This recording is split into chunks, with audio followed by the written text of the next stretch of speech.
Hello all, I hope you are having a fabulous day. My name is Reggie and today I will be sharing with you my July wrap-up. July was actually a pretty good reading month for me. I read 10 items. Some of them were a little shorter. During July there were also 2 readathons. I failed both of those miserably. I didn't read anything during the biannual bibliothon, but I did complete all the video challenges, so I'll leave the playlist up there for you. And then there was a booktubeathon where I didn't do any of the video challenges and I read 1 book. But somehow I still read a decent amount of books this month, so let's get into it. The first thing I read in the month of July was Limpo, which is a middle grade book by Lauren Oliver. Lauren Oliver is an author I really like. This is about Liesl, who meets a ghost named Poe and they kind of go on an adventure, and it's cute.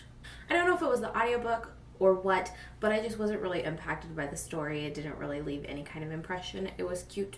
It was quick. There was a couple of lines I really liked, but that was about it. I've heard some really good things about this book though, so I'm thinking maybe a little later on I'll try reading it as a physical form and see if maybe it was just the audiobook. It wasn't bad by any means though. I really enjoyed it. Liesl was a great character. The writing was really solid. The story was okay. It was good. The adventure aspect was fun. I ended up giving it 4 out of 5 stars. Next up, I listened to 2 of the series of Unfortunate Events. I listened to book 7, which is The Vile Village, book 8, which is The Hostile Hospital. I gave both of these 3 out of 5 stars. I'm thinking the series is kind of just hitting a plateau for me, and I'm still enjoying it, still want to see what's going on, but these aren't like my favorite books in the series. Next up, I read Archie Comics Volume 1, and I loved this. I originally picked this up because the art for the first few issues is done by Fiona Staples, and if you don't know, Fiona Staples is the art for Saga, and I am a huge Saga fangirl, so I had to pick up this.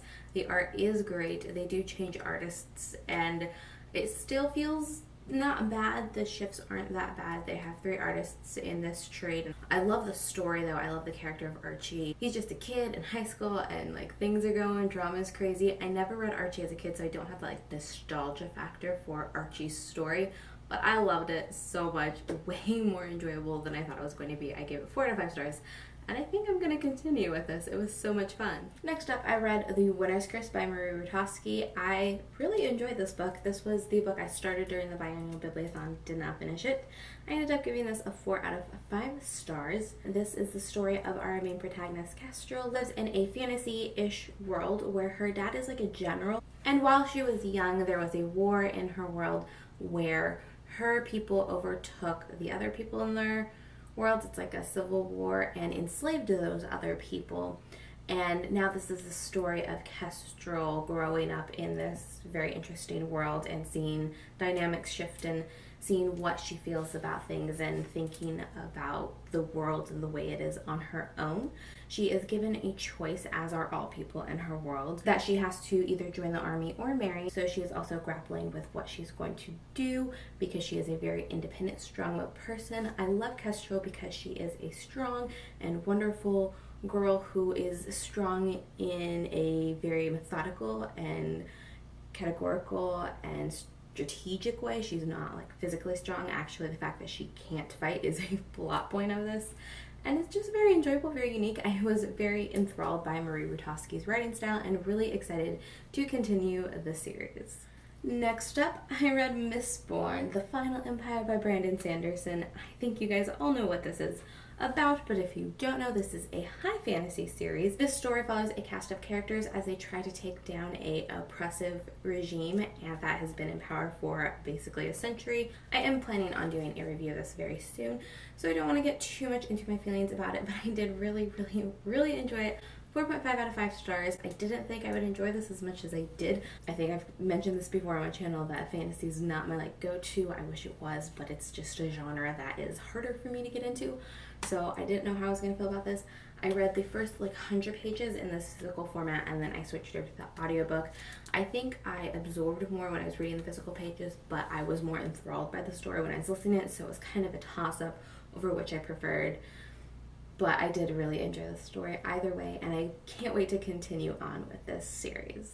Next up, I listened to The Carnivorous Carnivore, which is the 9th book in the series of Unfortunate Events series. I also gave this one 3 out of 5 stars. I'm beginning to see the way the story is progressing forward and am interested in it really liking it, but it still kind of dragged for me. This one really dragged for me. Next up was the only book I read during the Booktubeathon, and that was Everything Everything by Nicola Yoon. This book and me had an interesting relationship. This is the story of Madeline, who is a young girl with SCID, which is basically an immune deficiency disorder that housebounds her as the bubble boy disease. The story picks up when Madeline is 18 and she sees a boy, Ollie, who has moved in across the street from her. But since she can't go outside, of course, a relationship blossoming between them would be difficult. And so that is kind of where our story takes off. Nicola Yoon's writing is absolutely wonderful. It is a mixed media book in terms of she has a lot of things that are adding to the story, like health logs from Madeline. We have journal entries from Madeline, recipes, emails, things like that that really add to the story and make it very interesting. We have some wonderful characters that are also diverse. I absolutely love that. Really early on, I was like, man, I can see why everyone gave this 5 out of 5 stars. I had gone into this with very high expectations. I was like, yeah, this is very enjoyable. I had a feeling something was going to happen, and then I was like, no, there's no way the author would do that. That would be horrible, not going to happen. And then that thing happened, and I hated it. It was so problematic. It was so troublesome. It was so hurtful. It was so disingenuous. I felt like it cheapened the entire story. I had so many problems with that. I've never hated an ending so much and been so upset by one. I was so passionately upset by it, and you can see I liked a lot of this book. I tabbed some really amazing things, and I ended up giving this 3 out of 5 stars today. I mean, I go back on this all the time. Some days I really think it deserves a 2. Some days I think it deserves a 3. Some days I think it deserves a 3.5. This like kind of feels like a 2.5. I don't know. It was the most difficult book to rate for me ever. Because I enjoyed so much of it so wholeheartedly, but the ending literally destroyed everything that had been built up that I loved. I'm going to do a review on this, probably a spoiler-free section and then a discussion section as well, so I can talk about what my issues were with this book in more detail. If that's something you'd be interested in, let me know in the comments down below, because I don't want to sit there and bash a book, but I did have huge issues with this book and I do want to talk about them.